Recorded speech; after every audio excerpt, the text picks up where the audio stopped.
Hi అండి, మీకు ఇవాళ పుదీనా రైస్ ఎలా చేయాలో చూపిస్తాను. ఒక కట్ట పుదీనా, కొంచెం కొత్తిమీర, 6 పచ్చిమిర్చి, వెల్లుల్లి ఒక 5-6, 2 గ్లాసులు బియ్యం, ఈ గ్లాస్తో 2 గ్లాసులు, కొంచెం ఆయిల్, చెక్క, లవంగ, షాజీరా, పసుపు, 1 స్పూన్ అల్లం వెల్లుల్లి పేస్టు, 1 స్పూన్నర ఉప్పు. ఇప్పుడు మిక్సీ జార్లోకి కొత్తిమీర, పుదీనా, ఈ పచ్చిమిర్చి, కొన్ని వెల్లుల్లిపాయలు, కొంచెం సాల్ట్. ఇప్పుడు కుక్కర్ పెట్టి స్టవ్ వెలిగించేసి ఆయిల్ పోయాలండి. 4 స్పూన్లు ఆయిల్ వేసాం కదండి. ఇప్పుడు చెక్క, లవంగ, ఈ షాజీరా ఇది వేసేసుకోవాలండి, ఒక ఇలాచి. ఇది వేగిన తర్వాత 1 స్పూను అల్లం వెల్లుల్లి పేస్ట్.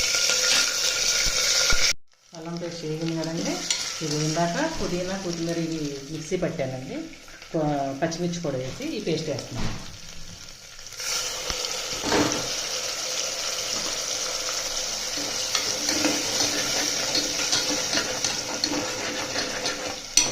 కొంచెం పసుపు వేసుకోవాలి.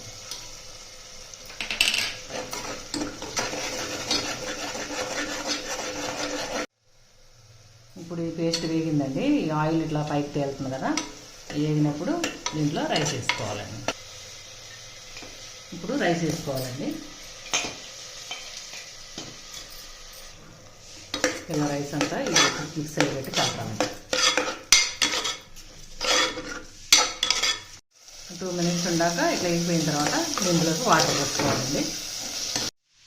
ఈ గ్లాస్తో 2 గ్లాస్ రైస్ వేసాం కదండి. ఒకటికి 1.5 వాటర్ పోయాలి. ఇది 1 గ్లాసు, ఇంకో గ్లాసు, ఇప్పుడు 2 గ్లాసులు పోసాను. మిక్సీ వేసిన నీళ్ళండి ఇవి. మొత్తం 3 గ్లాసులు పోయాలి. వేగిపోయిందండి, వాటర్ పోస్తున్నాను. మనం పచ్చిమిర్చి వేసాం కదండి, స్పైసీగానే కొంచెం బాగుంటుంది. ఎక్కువ మరీ స్పైసీగా తినకుండా పిల్లలకి ఇష్టంగా ఉంటుంది ఇట్లా చేసుకుంటే.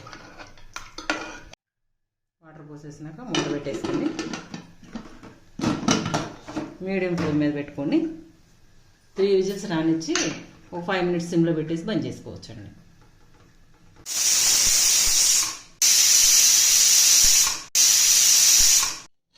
ఇవ్వండి, ఇలా అయిందండి పుదీనా రైస్. చాలా బాగుంటుంది. Please like, share, subscribe to my channel.